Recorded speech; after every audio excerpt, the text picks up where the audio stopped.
Hey guys, today I'll show you how to use the Trello Dashboard to get a complete bird's-eye view of your projects. So let's get started. If you're managing multiple tasks, team members, or projects, keeping track of everything can quickly become overwhelming. That's exactly where Trello's dashboard view comes in. Instead of opening every list and card individually, the dashboard gives you a visual summary of your entire board in one place. To get started, open Trello and sign into your account. Then open the board you want to analyze. At the top of the board, click Dashboard. If you don't see it right away, select the Views menu and choose Dashboard. Once the dashboard opens, you'll see different charts and graphs based on your board's data.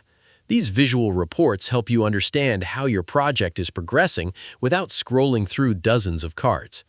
For example, you can view how many cards each team member is assigned, how tasks are distributed across lists, which labels are used the most, and how many cards are completed versus still in progress. This makes it much easier to identify bottlenecks, balance workloads, and monitor project health.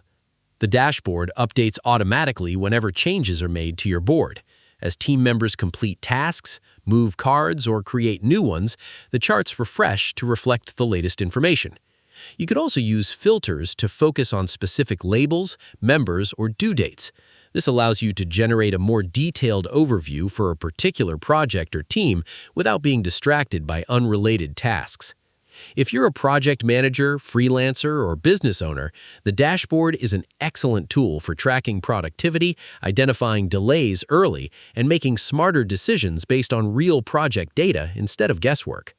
Keep in mind that some dashboard features may require a Trello Premium or Enterprise plan, so if you don't see the option, check which plan your workspace is currently using.